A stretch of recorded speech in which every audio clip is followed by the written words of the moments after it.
नवलगढ़ राज्य के गांव में रहने वाली मालती अपने पोते भरत का बहुत ख्याल रखती थी। भरत अंधा था, इसलिए मालती को उसका ज्यादा ध्यान रखना पड़ता था। भरत में माता पिता का उसके बचपन में ही देहांत हो गया था, इसलिए उसकी पूरी जिम्मेदारी बुढ़ी मालती पर आ गई थी। हालांकि भरत अंधा था, परंतु उसकी सुनने और समझने की शक्ति बहुत तेज थी। भरत बहुत अच्छी बांसुरी बजाता था। सभी उसकी बांसुरी सुनकर मंत्र मुक्त हो जाते थे। एक दिन, क्या हुआ बेटा, आज तुम ऐसे ही बैठे हो? क्या करूं दादी माँ, मेरी बांसुरी टूट गई है। आप मुझे नई बांसुरी दिला दीजिए ना। पूरा दिन ऐसे खाली बैठना मुझे अच्छा नहीं लगता है। आप मुझे कोई काम भी नहीं करने देती हैं और अपने साथ खेत में भी नहीं लेकर जाती हैं। बेटा, खेत में तुम्हें कहीं कोई चोट ना लगे, इसलिए मैं तुम्हें लेकर नहीं जाती हूँ। मुझे भी तुम्हारी चिंता है, और अब जब खेत के मालिक मजदूर के पैसे देंगे तब मैं तुम्हारे लिए नई बांसुरी लेकर आऊंगी। हाँ। सच दादी, परंतु तब तक मैं क्या करूं? मैं अंधा हूं, इसीलिए खुद कुछ भी नहीं कर सकता।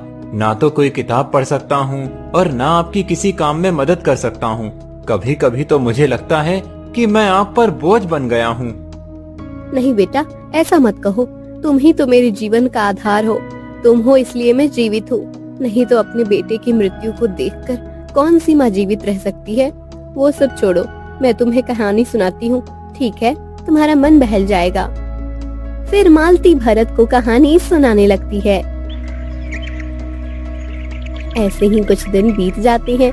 अब तक मालती को उसके पैसे नहीं मिले थे। भरत बांसुरी के लिए उसे बार बार पूछ रहा था, इसलिए वो अपने पड़ोसी बिरजू और उसकी पत्नी भावना के पास जाती है।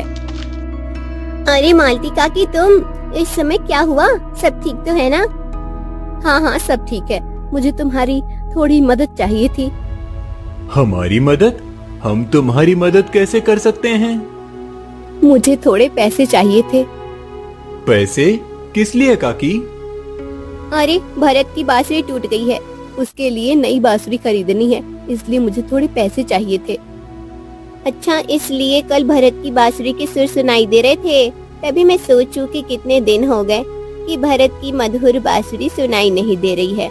जब भी उसकी बांसुरी सुनती हूँ मैं तो मेरे सब काम भूल जाती हूँ।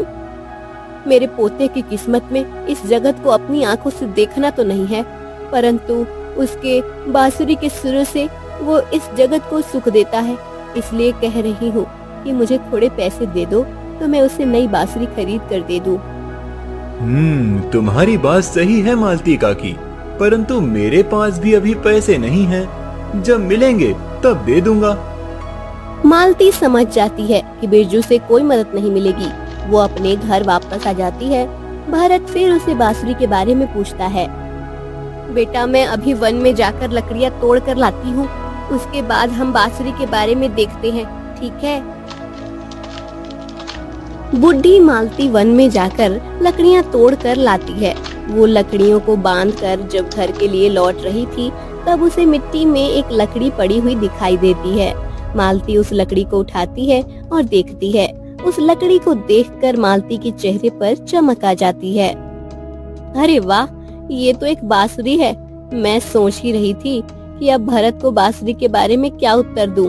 ईश्वर ने ही ये बांसुरी मुझे दे दी है। अब ये बांसुरी मैं भरत को दे देती हूँ, वो खुश हो जाएगा।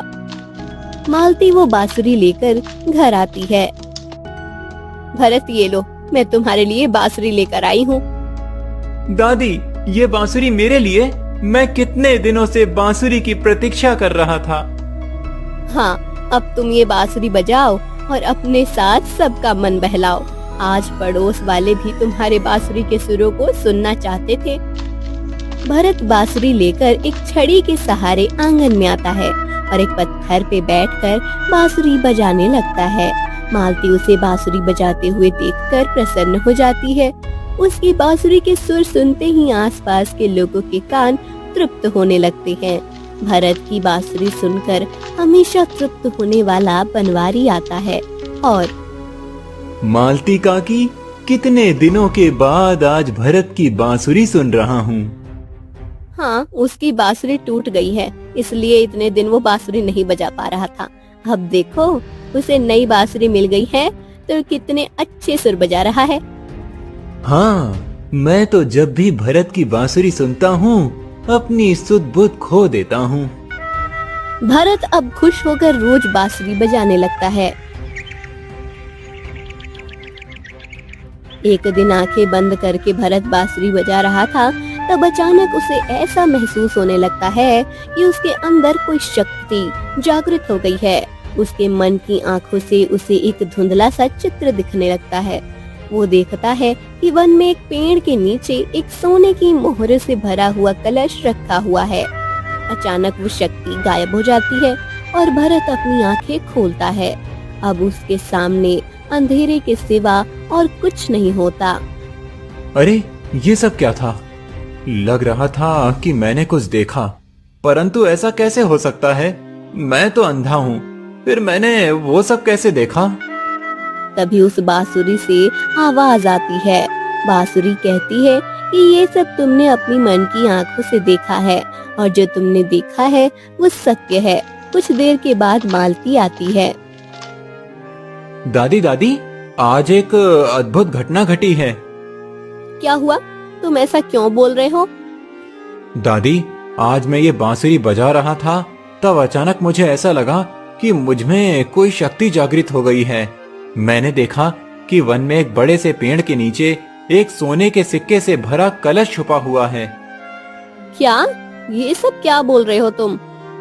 दादी, मैं सच बोल रहा हूँ। आप वहाँ जाकर देखिए, जरूर वो सोने के सिक्के से भरा कलश आपको मिलेगा।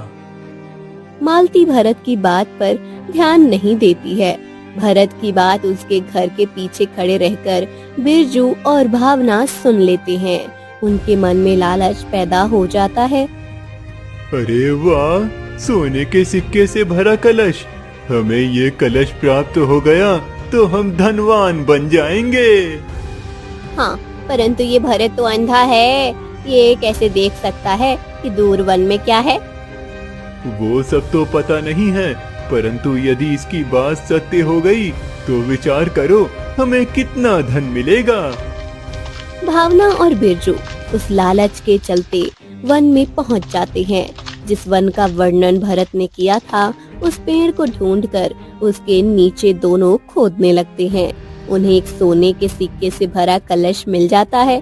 दोनों खुशी के मारे फूले नहीं समाते हैं। अच्छा हुआ कि मालती काकी ने उस अंधे भरत की बात नहीं मानी, नहीं तो ये इतना बड़ा खजाना आज हमारे हाथ नहीं उसके हाथ लग जाता। हाँ, देखिए तो कितना बड़ा कलश है। चलिए अब इसे सबसे छुपा कर ले जाना पड़ेगा, नहीं तो कोई देख लेगा।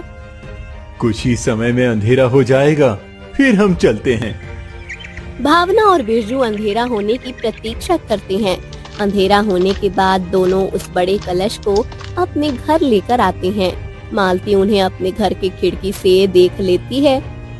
भरत, एक बात तो बताओ, तुमने मुझे कल कहा था कि तुमने वन में एक पेड़ के नीचे एक खजाने को छुपा हुआ देखा था। हाँ दादी, और तुमने मेरी बात नहीं मानी। हाँ बेटा, परंतु तुम देख नहीं सकते, इसलिए मैंने ऐसा कहा था। एक बात बताओ कि तुमने ये सब देखा कैसे? मैंने आपको बताया ना दादी कि जब मैं इस बांसुरी से नए सुर निर्मित कर रहा था, तब अचानक मुझ में कोई शक्ति जागृत होने लगी थी। मुझ में कोई चैतन्य बह रहा था। मेरी आंखें बंद थी और मुझे ऐसा लगने लगा था कि मेरे अंदर कुछ हो रहा है। अचानक तेज रोशनी छाने लगी और उस रोशनी में मुझे वो पेड़ और उसके नीचे जमीन में छुपा हुआ खजाना दिखाई दिया। मुझे माफ कर दो बेटा, मैंने तुम्हारी बात नहीं मानी। फिर मालती बिरजू के घर आती है। बिरजू, वो खजाना मेरा है। मेरे पोते के कारण तुम्हें वो प्राप्त हुआ है। हाँ काकी, ये बात सही है कि ये हमें तुम्हारे पोते की वजह से प्राप्त हुआ है, परंतु अब ये खजाना हमारा है। हमने तुम्हारे पोते की बात सुन ली थी। पहले तो हमें लगा कि उस अंधे की बात पर विश्वास नहीं करना चाहिए, पर हमने सोचा कि एक बार जाकर देखने में क्या हर्ज है, और देखो हमने ये खजाना प्राप्त कर लिया है। हाँ काकी, यदि तुमने अपने पोते की बात पर विश्वास किया होता तो ये खजाना तुम्हें मिलता, परंतु ये खजाना अब भी मुझे ही मिलना चाहिए। नहीं काकी, हम ये खजाना तुम्हें नहीं देंगे। तो मैं महाराज के पास जाऊंगी और तुम्हारी शिकायत करूंगी। शिकायत तो कर दोगी, परंतु ये सिद्ध कैसे करोगी कि ये खजाना तुम्हें प्राप्त होना चाहिए था?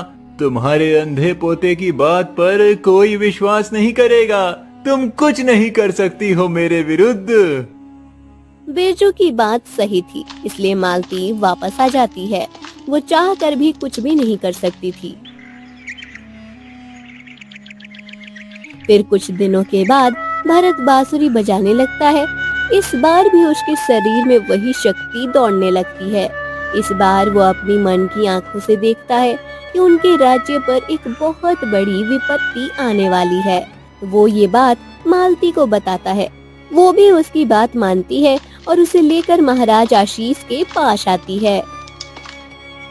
हमारे राज्य पर एक बहुत बड़ा संकट आने वाला है, इसलिए मैं आपको सचेत करने आई हूँ।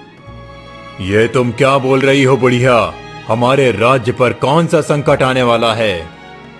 महाराज, मेरे पोते ने भविष्य में आने वाले संकट के विषय में बताया। उसे पूर्वाभास हुआ है। फिर मालती महाराज को भरत के बारे में सब बता देती है। तुम क्या बक रही हो बुढ़िया? इस अंधे लड़के के पूर्वाभास पर विश्वास करूं मैं? मुझे बहुत काम है दूसरे भी। मैं ऐसे ही किसी बात पर विश्वास करके अपना समय व्यर्थ नहीं कर सकता। मालती और भरत बार बार महाराज से विनती करते हैं, परंतु महाराज उनकी बात नहीं मानते और उन्हें राजमहल से निकाल देते हैं। अगले दिन सुबह के समय पूरे राज्य में घना अंधेरा छा जाता है।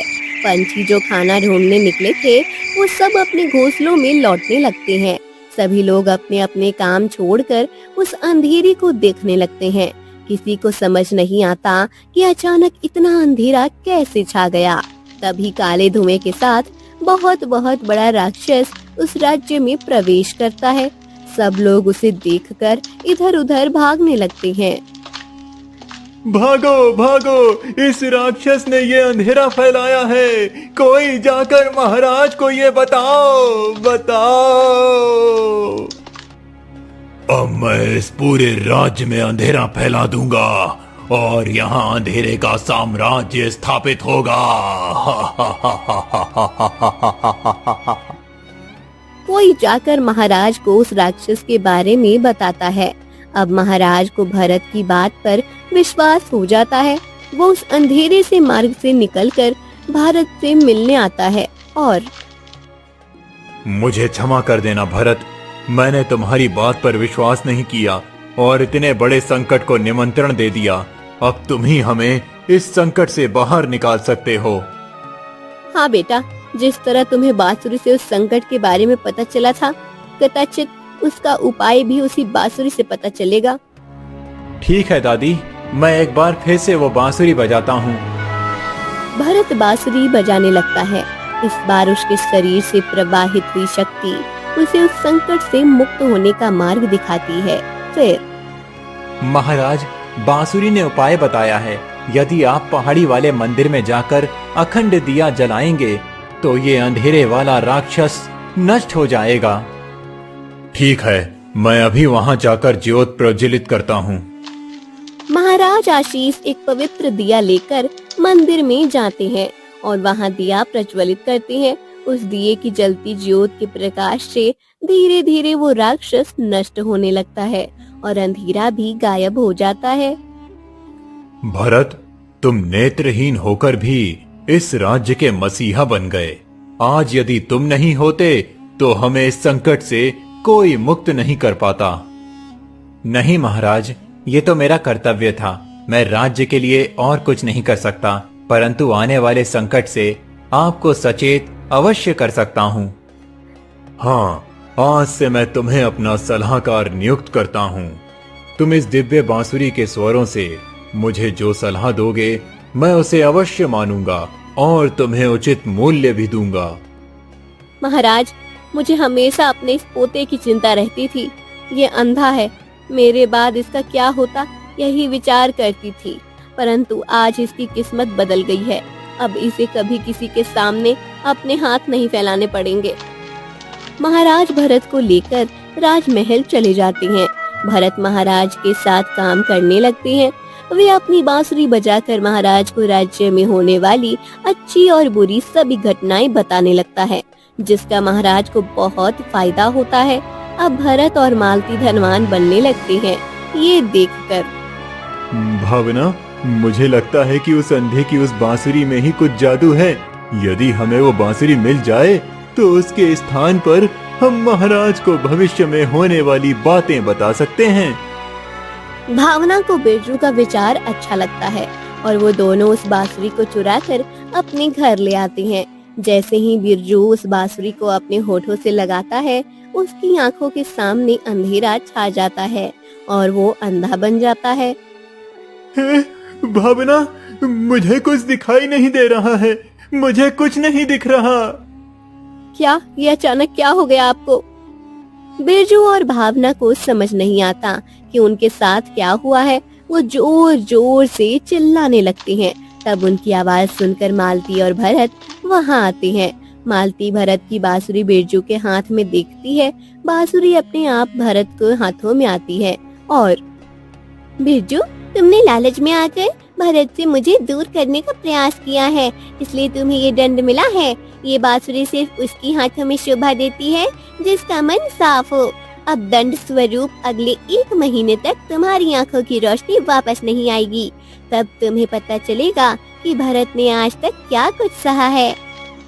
मालती और भरत बांसुरी लेकर अपने घर वापस आते हैं। उस दिव्य बांसुरी के कारण अब अंधे भरत का भाग्य बदल जाता है। भरत बांसुरी की दिव्यता का कारण कभी समझ नहीं पाता, परंतु अपने पूरे राज्य का चहीता बन जाता। भोला, जल्दी इधर आओ। आया चंद्रा काकी। ये झाड़ू लो और पूरा आंगन स्वच्छ कर लो, और हाँ, इसके बाद गाय को चारा खिलाओ। वो हो जाने के बाद कुएं से 2 मटके भरकर पानी ले आओ और उसके बाद मैं तुम्हें भोजन दूंगी। ठीक है, मैं अभी सब काम कर देता हूँ, बहुत भूख लगी है। 10 साल का भोला चंद्रा के बताए हुए सभी काम करने लगता है। जयनगर नाम के नगर में रहने वाले भोला, जो अनाथ था, भोला की बचपन में ही उसके माता पिता की मृत्यु हो गई थी। भोला के परिवार में कोई नहीं था। बेचारा भोला नगर के घर के लोगों के काम करके भोजन प्राप्त करता था और अपना पेट भरता था। भोला को पढ़ना अच्छा लगता, परंतु ऐसा कोई नहीं था जो उसे पढ़ाए। भोला चंद्रा के बताए हुए सब काम करता है और चंद्रा उसे भोजन देती है। ऐसे ही एक दिन, सुनिए, लकड़ियाँ समाप्त हो गई हैं, वन में जाकर ले आइए। अरे मैं क्यों, उस भोला को दे देते हैं ना, वैसे भी उसे खाना तो देना ही है, तो थोड़ा ज्यादा काम करवा लेते हैं उससे। देवा भोला को पुकारने लगता है। अरे ओ भोला, कब से पुकार रहा हूँ, कहाँ गए थे? यही था मालिक, बैलों का तबेला स्वच्छ कर रहा था। वो काम हो जाने के बाद वन में जाकर लकड़ियाँ तोड़कर ले आओ, चूल्हा जलाने के लिए लकड़ियाँ समाप्त हो गई हैं। मालिक, मुझे पहले खाना दे दीजिए, बहुत भूख लगी है। अरे, भूख कब नहीं लगती तुम्हें, हमेशा तो भूखे ही होते हो। भोजन चाहिए तो पहले लकड़ियाँ लेकर आओ। भोला भूखे पेट वन में चला जाता है। तभी बारिश होने लगती है। भोला बारिश से बचने के लिए एक बड़े पेड़ की खोल में जाकर बैठ जाता है। वो देखता है कि एक पेड़ के नीचे बारिश में भीगते हुए एक साधु ध्यान कर रहे थे। उनके चेहरे का तेज देखकर भोला को बहुत प्रसन्नता होती है। कुछ देर के बाद साधु का ध्यान पूरा होता है और वो चले जाते हैं। बारिश भी रुक जाती है, परंतु अंधेरा हो जाता है। भोला को अब भय लगने लगता है, इसलिए वो वहीं उस पेड़ की खोल में बैठा रहता है और कुछ देर के बाद उसे नींद आ जाती है। उधर देवा के घर, अभी तक वो भोला लकड़ियाँ लेकर नहीं आया है। मैंने आपको कहा था कि आप खुद जाकर लकड़ियाँ लेकर आइए, क्यों उस बच्चे को भेज दिया आपने? अरे, वो तो रोज भोजन मांगने आता है, पूरा गांव उससे काम करवाने के बाद ही उसे भोजन देता है। हमने भी थोड़ा सा काम करवा लिया तो क्या हुआ? पर वो अभी कितना छोटा है, अभी तो अंधेरा भी हो गया है। हाँ, छोटा है, परंतु किसी ने उसका ठेका नहीं लिया है। जो सब करते हैं वही हम भी करते हैं। थोड़ी देर उसकी प्रतीक्षा करते हैं। इधर वन में भोला सो जाता है। सुबह सूरज की पहली किरण से उसकी नींद खुल जाती है। भोला पेड़ की खोल से बाहर देखता है। साधु बाबा नदी पर स्नान करने जा रहे थे और चलते हुए उनके पैर में एक कांटा चुभ जाता है। साधु बाबा के पैर से खून बहने लगता है। साधु बाबा उस कांटे को निकालकर आगे चलने लगते हैं। अरे, साधु बाबा के पैर से कितना खून बह रहा है, पर उन्हें दर्द क्यों नहीं हुआ? मैं एक काम करता हूँ, साधु बाबा के आने से पहले इस मार्ग को स्वच्छ कर देता हूँ, फिर साधु बाबा के पैरों में कांटे नहीं चुभेंगे। भोला पेड़ की खोल से बाहर आता है और वहीं पेड़ के बड़े बड़े पत्ते एक साथ बांधकर उनकी झाड़ू बनाकर साधु बाबा का मार्ग स्वच्छ कर देता है। वहीं पड़े फूल फल उठाकर खाने लगता है, फिर खोल में जाकर बैठ जाता है। ऐसे ही आगे 2-3 दिन भोला साधु बाबा का मार्ग स्वच्छ करके छुप जाता था। एक सुबह, अरे, कुछ दिनों से देख रहा हूँ मेरा मार्ग इतना स्वच्छ दिख रहा है। पहले तो मेरे पैरों में कितने कांटे और पत्थर चुभते थे, परंतु कुछ दिनों से एक कंकर भी नहीं चुभ रहा है। कौन मेरा मार्ग स्वच्छ करके रखता है? ये मुझे ढूंढना होगा। दूसरे दिन साधु बाबा छुपकर देखने लगते हैं। उनके आने के समय छोटा भोला उनका मार्ग स्वच्छ करने लगता है। तभी साधु बाबा आकर उसका हाथ पकड़ लेते हैं। पुत्र, तुम रोज मेरा मार्ग स्वच्छ करते हो? हाँ साधु बाबा, मैंने उस दिन देखा कि आपके पैरों में कांटा चुभ गया था और बहुत खून बह रहा था, इसीलिए मैंने विचार किया कि आपका मार्ग स्वच्छ कर देता हूँ, फिर आपको कांटे नहीं चुभेंगे।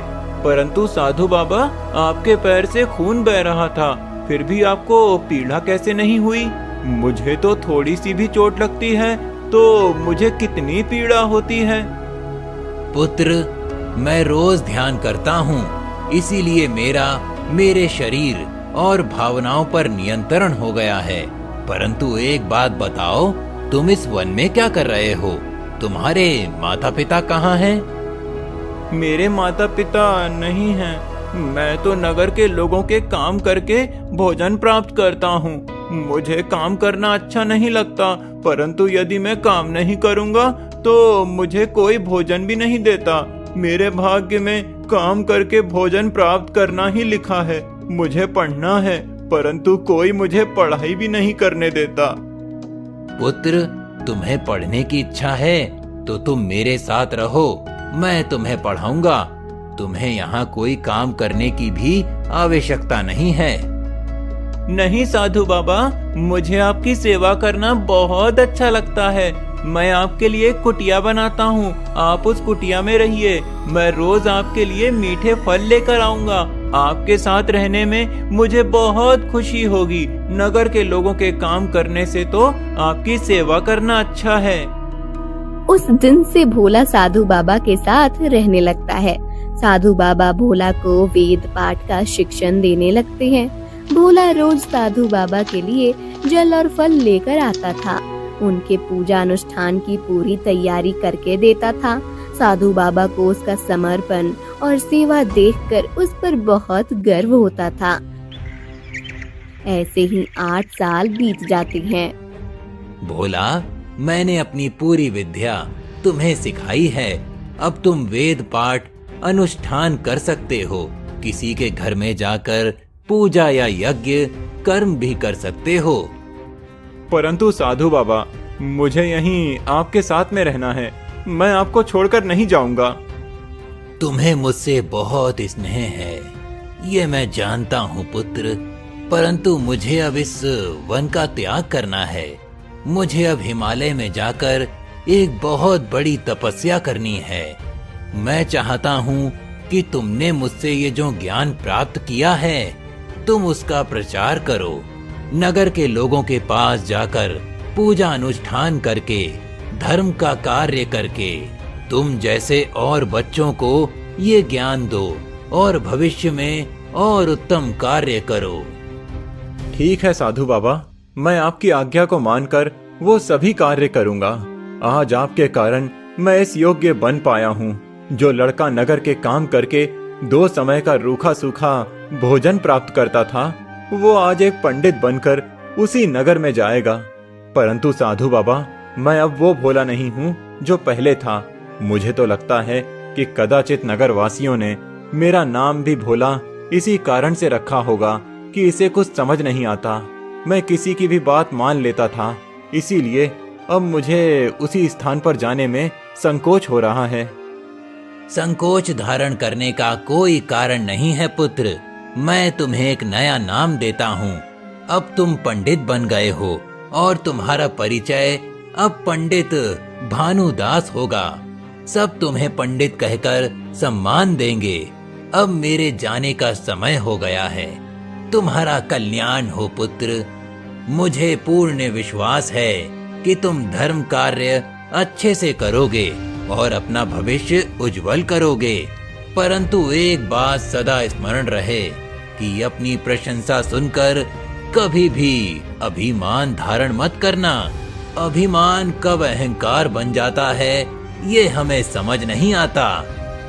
हाँ साधु बाबा, मैं कभी अपनी योग्यता और प्रशंसा पर अहंकार और अभिमान नहीं करूंगा। ये मैं आपको वचन देता हूँ। साधु बाबा हिमालय के लिए प्रस्थान करते हैं। भोला भी अब पंडित भानुदास बनकर जयनगर में आता है। इतने सालों के ज्ञान और ध्यान के कारण उसके चेहरे पर भी साधु बाबा जैसा ही तेज आया था। उसका वो तेज से भरा हुआ चेहरा देखकर कोई भी उसे नहीं पहचानता। तभी चंद्रा उसके सामने आती है। प्रणाम पंडित जी। प्रणाम माता। पंडित जी, आप बहुत सही समय पर हमारे नगर में आए हैं। आज हमारे नगर के पुजारी जी बहुत बीमार हो गए हैं, इसलिए नगर के देवी के मंदिर में अभी तक पूजा नहीं हुई है। कोई बात नहीं माता, मैं देवी के मंदिर में जाकर पूजा करता हूँ।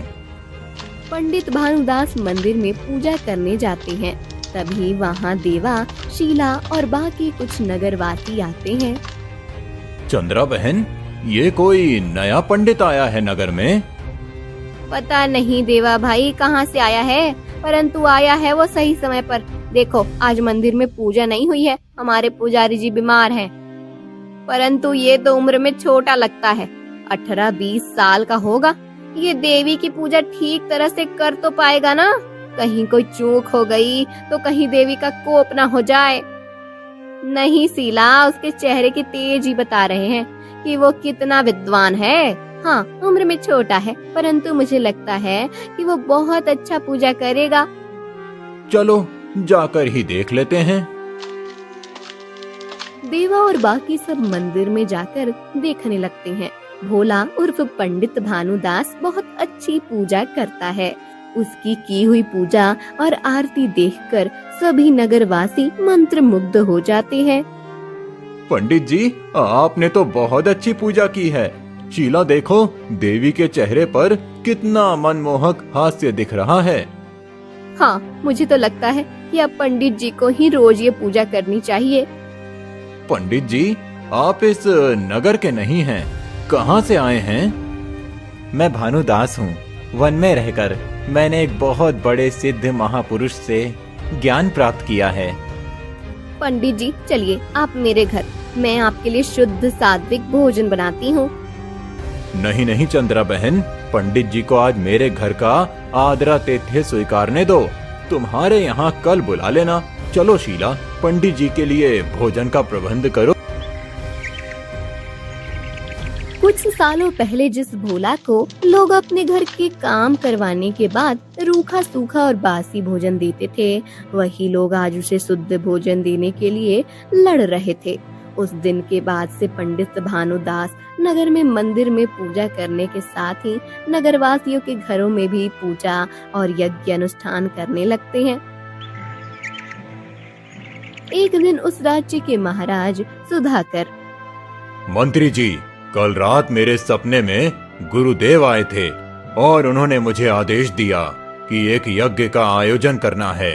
हमारे राज्य के हित के लिए मुझे एक योग्य पंडित से यज्ञ करवाना है। परंतु महाराज, वो तो केवल एक सपना था। हाँ, परंतु मेरा ऐसा विचार है कि कदाचित गुरुदेव मुझे कोई संकेत दे रहे हैं, और वैसे भी यज्ञ करना तो हमेशा अच्छा ही होता है। ठीक है महाराज, सुना है कि हमारे नगर में एक पंडित आए हैं, युवान हैं, परंतु पूजा और यज्ञ अनुष्ठान बहुत अच्छा करते हैं। हम उन्हें ही राजमहल में यज्ञ करवाने के लिए बुला सकते हैं। ठीक है, आप उन्हें बुला लीजिए। एक अच्छा मुहूर्त देखकर हम उस यज्ञ का आयोजन करते हैं। महाराज सुधाकर के मंत्री पंडित भानुदास से आकर मिलते हैं और उन्हें महाराज के यज्ञ के आयोजन के विषय में बताते हैं। भानुदास एक अच्छा मुहूर्त देखकर राजमहल में एक सुंदर यज्ञ संपन्न करते हैं। सभी नगरवासी उस यज्ञ में सम्मिलित होते हैं। पंडित भानुदास के उस यज्ञ को देखकर सभी नगरवासी बहुत प्रसन्न हो जाते हैं। सभी उनकी बहुत प्रशंसा करने लगते हैं। पंडित जी, आपका हम पर बहुत उपकार है। आज आपने इतना सुंदर यज्ञ संपन्न किया है कि उसे देखकर सच में हम सब समाधान हो गए। इतनी कम आयु में भी आपने इतना अच्छा अनुष्ठान किया है। मैं तो चाहता हूँ कि अब आप इस नगर के राज्य पंडित बन जाएं। अब आप बताइए कि आपको दक्षिणा में क्या चाहिए। धन, धान्य, स्वर्ण, जो भी चाहें आप मांग सकते हैं। महाराज, मुझे दक्षिणा में ये सब नहीं चाहिए। यदि आप मुझे सच्चे मन से दक्षिणा देना चाहते हैं तो इस नगर और आपके अधिकार में राज्य का जितना भाग है, उस भाग में जितने भी बच्चे हैं वो दुर्भाग्यवश अनाथ हो गए हैं, उनके लिए कुछ कीजिए। उनके लिए रहने का प्रबंध कीजिए। भोजन और उनके शिक्षण के विषय में विचार कीजिए। पंडित जी, आज आप अपने लिए कुछ मांगने के स्थान पर अनाथ बच्चों के लिए प्रबंध करने का अनुरोध कर रहे हैं। हाँ महाराज, एक अनाथ का भाग्य उसके साथ कैसा खेल खेलता है, मेरे जितना अच्छा और कोई नहीं जानता। एक अनाथ के विषय में किसी को कोई रुचि नहीं होती। वो यदि अचानक कहीं चला भी जाए तब भी किसी को कोई फर्क नहीं पड़ता। इसीलिए मैं आपसे ये अनुरोध कर रहा हूँ। आप ऐसा क्यों कह रहे हैं पंडित जी? आपके जीवन में ऐसा क्या घटित हुआ था? फिर भानुदास अपनी भोला से पंडित भानुदास बनने तक की पूरी कथा महाराज को बताते हैं। सभी नगरवासी उसकी कथा सुनते हैं। चंद्रा, शीला और देवा तो वो सब सुनकर बहुत आश्चर्य में पड़ जाते हैं। देवा सामने आकर उनके पैर पकड़ लेता है। हमें क्षमा कर दीजिए। आप वही हैं जो सालों पहले इस जंगल से चले गए थे। मैंने ही आपको वन में लकड़ियां लाने के लिए भेजा था। हाँ, परंतु मैं जब वापस नहीं आया तब मेरे विषय में किसी को कोई चिंता नहीं हुई। कोई भी देखने नहीं आया कि मैं वन में कहीं खो गया हूँ या मेरे साथ कुछ हुआ है। साधु बाबा ने मेरा ध्यान रखा और मुझे इस योग्य बनाया। हाँ, हम सबसे बहुत बड़ी गलती हो गई है। हमने भोला को अनाथ होने के कारण केवल उस पर उपकार करने के भाव से ही देखा है। कभी ये विचार नहीं किया कि इसे भोजन के साथ स्नेह और शिक्षा की भी आवश्यकता है। महाराज, मेरा आपसे निवेदन है कि राज्य में एक ऐसा अनाथालय निर्माण करें जिससे बच्चों की रुचि और योग्यता के अनुसार उन्हें शिक्षा प्राप्त करने का प्रबंध हो। आपके इस एक निर्माण से अनेक दुर्भाग्यशाली बच्चों का भाग्य सदा के लिए बदल सकता है।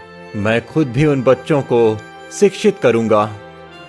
भानुदास की बात मानकर महाराज सुधाकर मंत्री गणों को एक भव्य अनाथालय निर्माण करने का आदेश देते हैं, जिसमें सभी प्रकार की विद्याएं सिखाई जाती हैं। भोला पंडित भानुदास बनकर कई विद्यार्थियों को शिक्षा देने लगता है। साधु बाबा के कारण भोला का खेल खेलने वाला भाग्य उसे पंडित भानुदास के रूप में परिचित कर देता है।